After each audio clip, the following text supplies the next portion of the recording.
Issue boy MC for this one. With a ridiculously overburdened infrastructure and a history of egregiously bent leadership, they long ago learned that ain't nobody gonna help you in this war. Pick up a broom, a hammer, buy a taxi or a truck, build a bank or $1 billion company, and get to work. I will push myself, I will do what I need to do. I'll do whatever it takes to take care of myself and my family.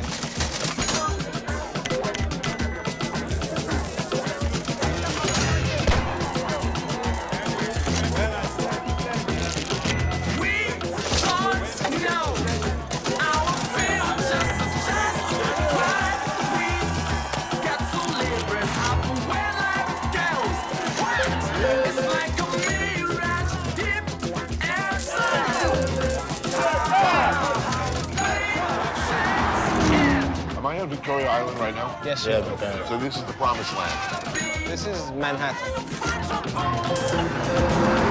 Victoria Island, the Garden of Dreams, where the winners work and play. There's money in Nigeria, lots of it, mostly from oil, agriculture, and services like banking.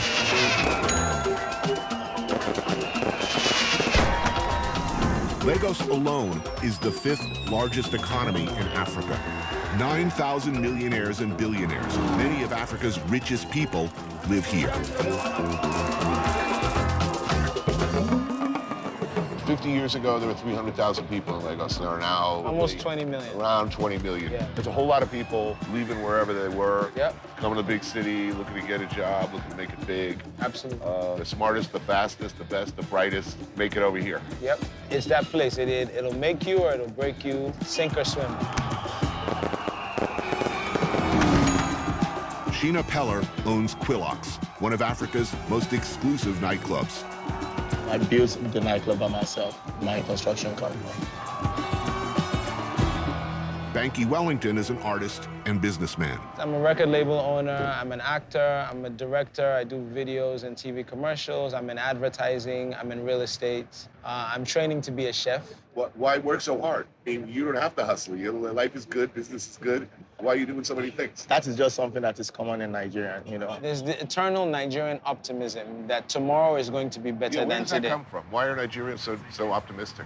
I think that it's born out of necessity. You know, you're either going to make it or you're going to be screwed. You almost don't have a choice. You need to be trying everything possible. I must make it. I must be successful.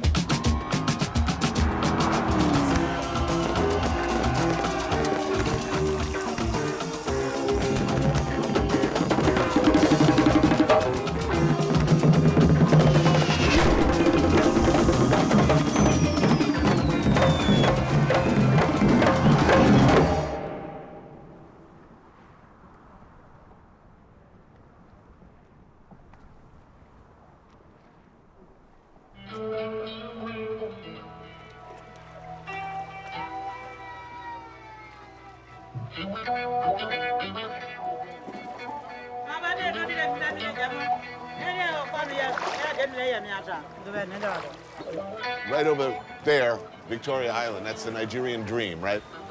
If I just hustle enough, if I figure out a way, I have a master plan, God's help, I'm gonna end up over there. It's close. It's really close. How do you get from here to there? It's impossible. The government and the people in power made poor people perpetually poor. This is the other Lagos, Makoko, a city within a city.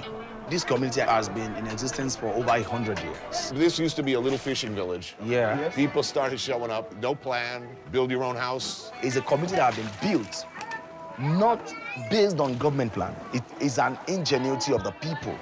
How many people live here? The whole waterways. The whole waterway. The whole waterways will be about 100,000 people.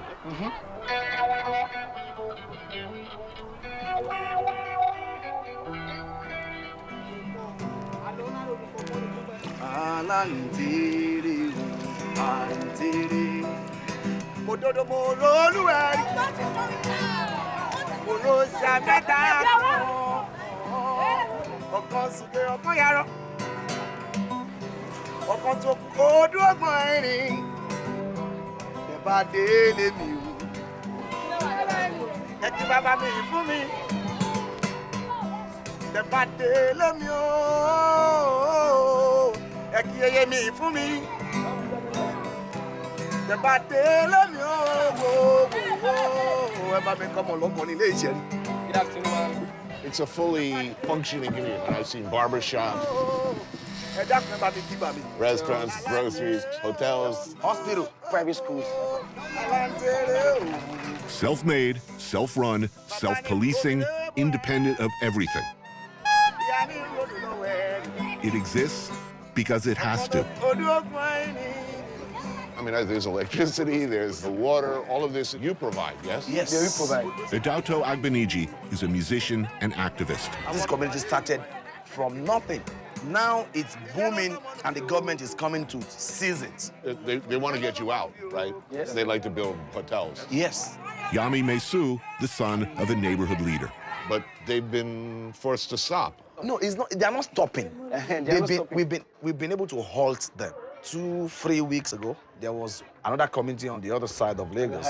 On the island. It was also demolished. They just come and demolish. These people living here, their source of livelihood depends on fishing. They are fisher people. So if you take them to the mainland, it's like taking the fish out of water. Out of water. You can't survive. You can't survive. You can't survive. What do we got here? Okay, this is called moyo.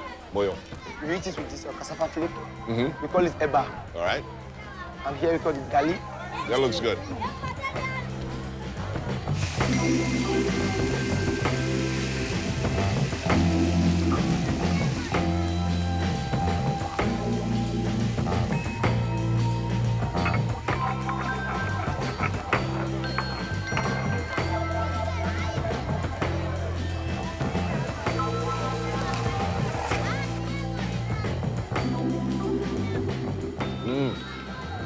Good. Delicious. All the children I see Yeah. go to school. What will they do? Will they stay here and take up the family business, or they're going to move on? Some will grow up to become accountants, they'll become professionals. But what would a lawyer do? What would an accountant do when there is no food? Most of the fishes that have been sold to the rich men in government were actually taken from this village. Right. We need people that do fishing, do farming. But you're going to need lawyers. Definitely. You're going to need... Everybody needs everybody.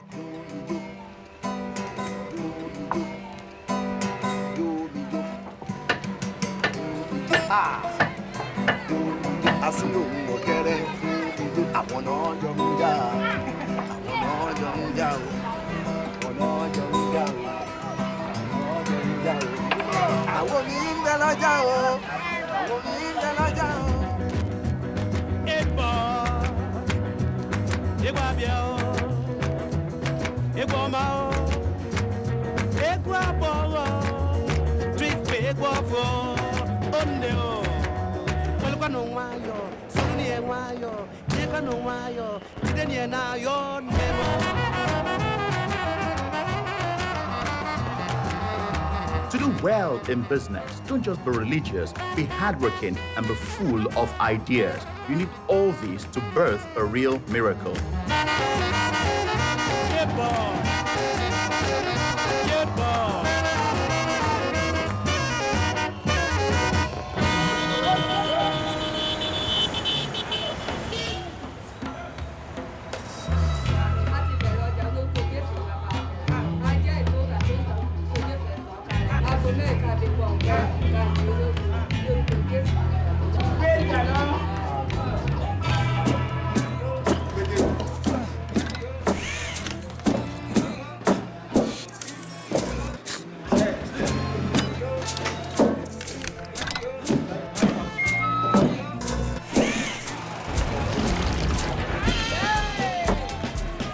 Where are we? The Computer Village. Yes, this is Computer Village. It's your tech hub. They sell everything here. Mobile phones, computers, any kind of digital equipment you're looking for, this is where to find it. It's said to be a $2 billion market. Public money is generated in Lagos not so much by oil, but by the free market, a Wild West free-for-all of private enterprise. It grew organically, not by government intervention. It just happened. It just happened. Everything is cramped into this small ecosystem. You have one small store, somebody selling mobile phones right in it, and in front of him you have another guy who's selling applications for the phones, a repair guy, he's right there, and it works. That's the amazing thing about it. Tunji Andrews is a journalist, radio host, and an expert on the Nigerian economy. The guys who fascinate me are these kids sitting there with phones all opened up. Like, if I want my iPhone repaired in New York, I have to go to the Apple store, I gotta wait online, I gotta say goodbye to my phone for a while. But here, they know how to take apart my iPhone, fix it, and put it back together. This is how the computer village ecosystem works, right? A young boy trying to make a better life for himself finds his way to Lagos, and one of his brothers, his uncles, is working here, and then he starts to learn how to repair mobile phones, right? Right. And sometimes I tend to think they do it with trial and error. So your phone might be just a practice. Right. Yeah. But they get there eventually. They get there eventually. And that's the success story of almost all the people you see here. Most of them came into this particular market with nothing. Okay, this is Stella's kitchen. Oh, yeah, we're gonna get some food. Exactly. Pounded yam is the ubiquitous starch of Nigerian cuisine. Here served with egusi soup, a stew of goat meat, melon seeds, fish stock, and chilies.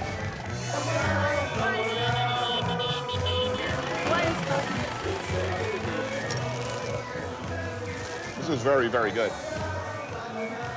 So I've heard this market described as the perfect market. Now, what does that mean? Right here, you can find on the same street about 20 people doing exactly the same thing.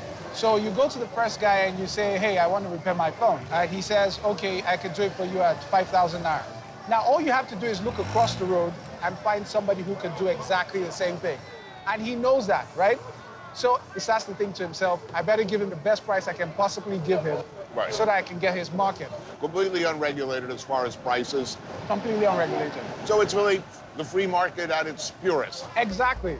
Lagos has been able to grow and expand its borders, and that comes from the sweat of people on the street. Right. Once government interferes in private activity, more often than not, they make it more complex, and they move it towards extinction.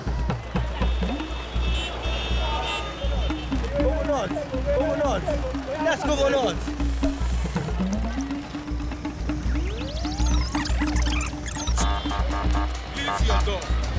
A lot of people are outside the tax net, so Right. the state government has to be very ingenious in trying to get taxes. Right.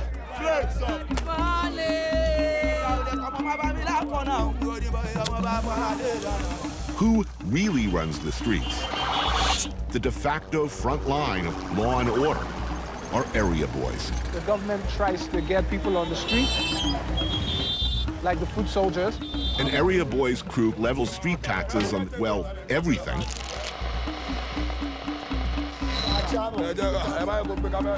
Reporting to their regional boss, a king of boys. This is our boss. This is our youth leader. Taxis, buses, any target of opportunity pays. You don't depend on government, fine, but you're running your own business. Right. So you pay a bribe, because that's the only way to get things done. Every person seems to be tainted a little. Police, politicians, business leaders, everybody gets their piece of the action. It's a daily fact of life in Lagos.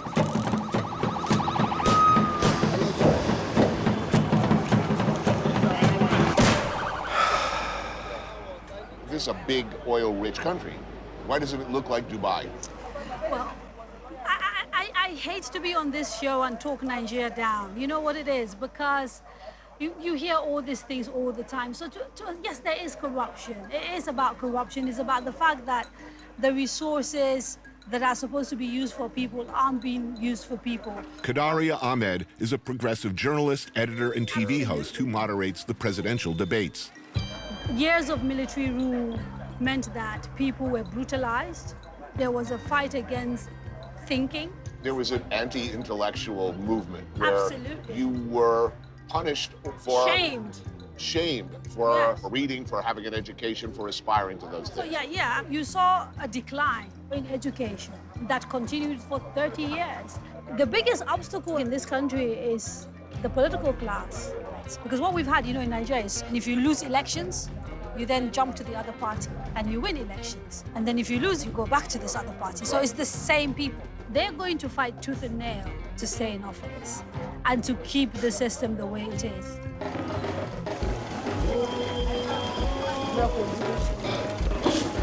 Pepper soup is the food of the night in dark places. It burns. It burns real good. Delicious. This is a very IT-savvy country. Nigerian internet scammers are world-renowned now. They're a tiny minority, I must tell you. It may not be a legitimate enterprise, but you've got some very smart, hardworking people. They're very talented. Imagine if they were all well-educated, if they had access to finance. I believe if you're a black person, whether you're African or you're African-American, you're never going to get any respect unless there's a successful black nation. It is unwise to hold other people, your employer, or even the government accountable for your success. That is the only way people are going to respect you. You must do it Yourself.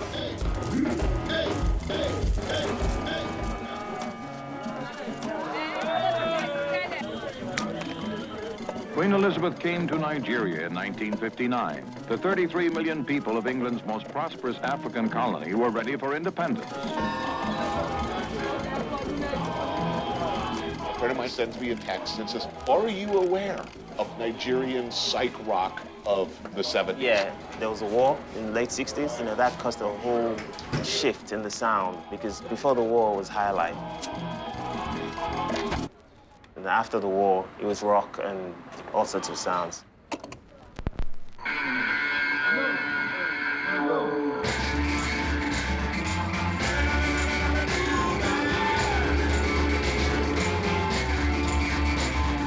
This is mind-blowing, like amazing stuff. This was a game changer. It's as if everybody took acid at the same time. It was less the acid and more, let's just freak out. These new sounds, mutations on funk, jazz, and rock, marked an explosive change in Nigerian culture. How did it do when it came out? It was wildfire. Really? Was it? It was a massive hit. Kemi Castro is a collector and aficionado.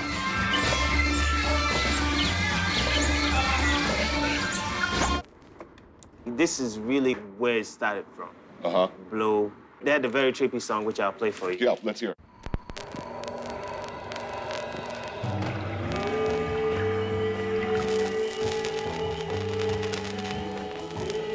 This is freaky.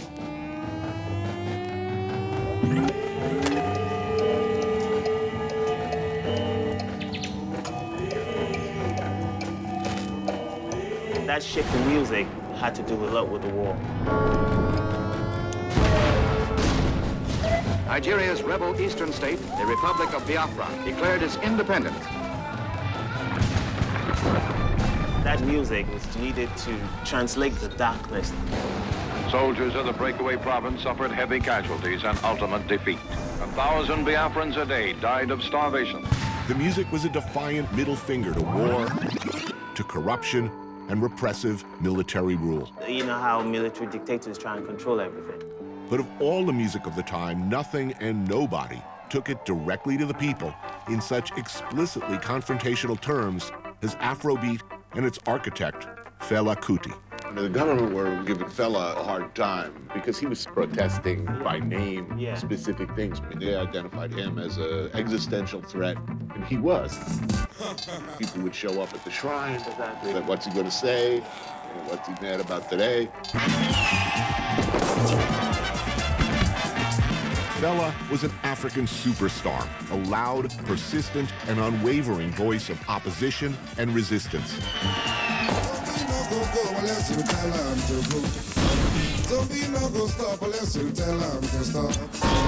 People protested, but they didn't name names. But Fela would name names and say, you know, you're the...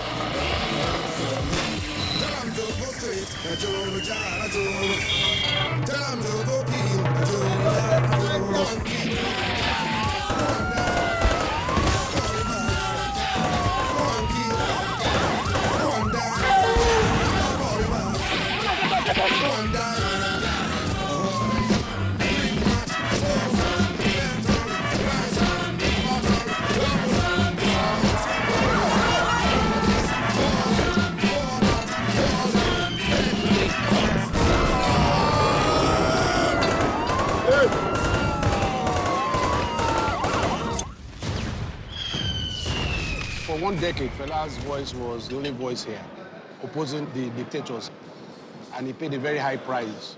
His house was burned. He was stopped from playing. Fela died in 1997 of AIDS after a social life that could be best described as complicated. He married 27 wives in one day, for instance, but he left behind an enormous legacy and a family, including 2 internationally celebrated musicians in their own right, Femi and Seun Kuti.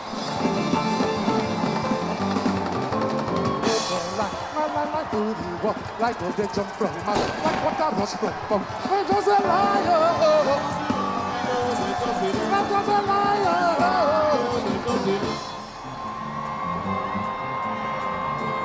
Because of Fela, we are able to voice our feelings today. If things are not right, you can't just gloss over it. There is no reason why this country cannot be 10 times better. Daughter Yenny runs this place, the New Africa Shrine. We have more money, we have more oil, but we have bad leaders. Both a musical venue and political pulpit, with a vital position at the epicenter of Nigerian music.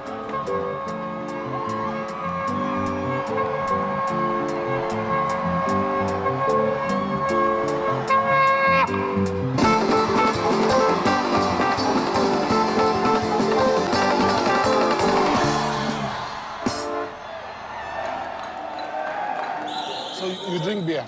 Especially when Anthony is drinking beer, I'm drinking beer too. How can you say because he's drinking beer, you're drinking beer? I'm a fan. Of him drinking beer? No, of him. No, I'm a fan of beer too, but you know, he's drinking beer, I'm drinking beer.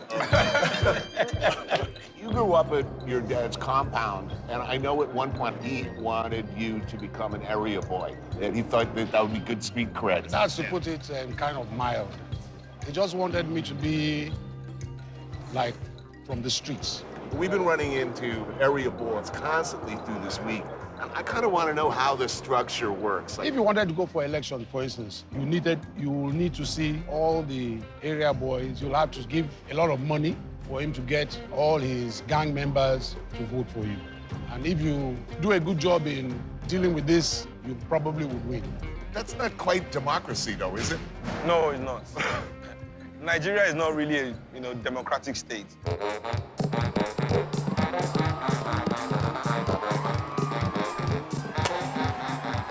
Struggle music, struggle sounds, struggle people, struggle now. Struggle music, struggle sound, struggle people, struggle now. Struggle music, struggle sound. What is going on in Africa today for me, I think, is a perverse kind of hopelessness. Working for a system that is oppressing you, and you know it's oppressing you, but you've given up that there's nothing I can do about it. I mean, is that what you've seen? Because honestly, yeah. I've never been in a country where everybody are working so hard at something. They're hustling. They're hustling. Look, I've been to the DRC, to Goma and Kisangani, and those were not hopeful places. Yeah, but Nigeria is the same way as DRC in the north, huh? Because we have the Boko Haram insurgency, people are being killed, but nobody wants to talk about it. Nobody wants to act as if it's as serious as, because Nigeria, we play the game. We are the kings of the game. We were so proud when Nigeria arrived in Kenya for the African Summit because we brought the most amount of private jets. You understand? This is their mentality. They are all elitist. You know, they have yachts. You know, in a country where 90% live in poverty. It's self-esteem. Self-esteem? Yes. That's, I see it's that about what you own. I see that. No, I don't think your self-esteem is about what you can buy. Excuse me. It should not be tied It's not what he what said. you can afford. As much as Nigeria is bad, there is hope. When I grew up, we were like caged in. We couldn't sit here like this. The police would come here and beat everybody up. a generation will come where they will say, enough is enough, let's take back our lives. Femi Kuti for president. Don't listen to him. FKFP, Niger resistance. Trouble sound like the weapon of the future. Trouble sound like the weapon of the future.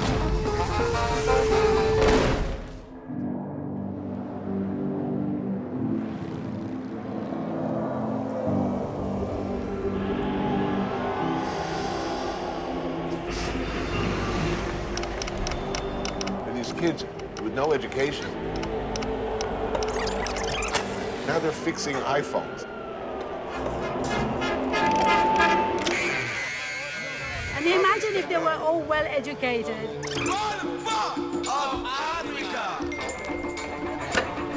They say that where there's a will, there's a way. And there is plenty of will in Nigeria. Find a niche, create a business, build a home, a school, a community, or look beyond to creating a new society.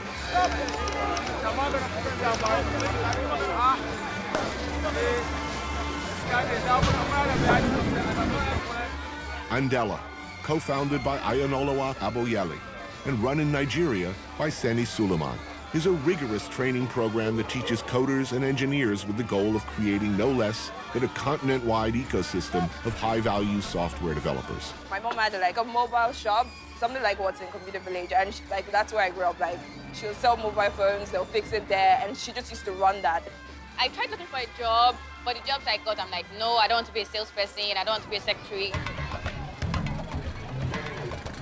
So that's why I got to know programming. Shalom and Blessing are trainees in the program, people who will someday rewrite the way Africa works. As you can see, there are a lot of issues in Nigeria today. The average Nigerian is struggling to just food, water, clothing, shelter. We all believe that this will change, and we all believe that we'll change that. In the US, for every software developer that's looking for a job, there are 5 openings, which means there's a massive opportunity to get these awesome people who are really smart and really driven to be ready to take on Africa's challenges. But that's what's special about this place. I mean, most people are kind of resigned to the reality that they have. We're creating an alternate reality where there's always going to be power for you to do your work. Africa, it should be stressed, is home to 7 of the 10 fastest growing internet populations in the world, with a huge, young, and mostly untapped labor pool of eager and ambitious people. The impact in very short period of time is incredible. Before we started, people would rarely hire African developers, and now they can. Many of us have been products of multinational experiences. So I grew up in Nigeria, spent time in Paris, went to the US, and eventually I came back home. We're all connected. We know what's happening around the world. And you ask yourself, if that's happening literally just a few hours by plane away from here, why is it not happening here? Well, technology is going to change this continent. There is no other place in the world where you have the opportunity to build the future from scratch.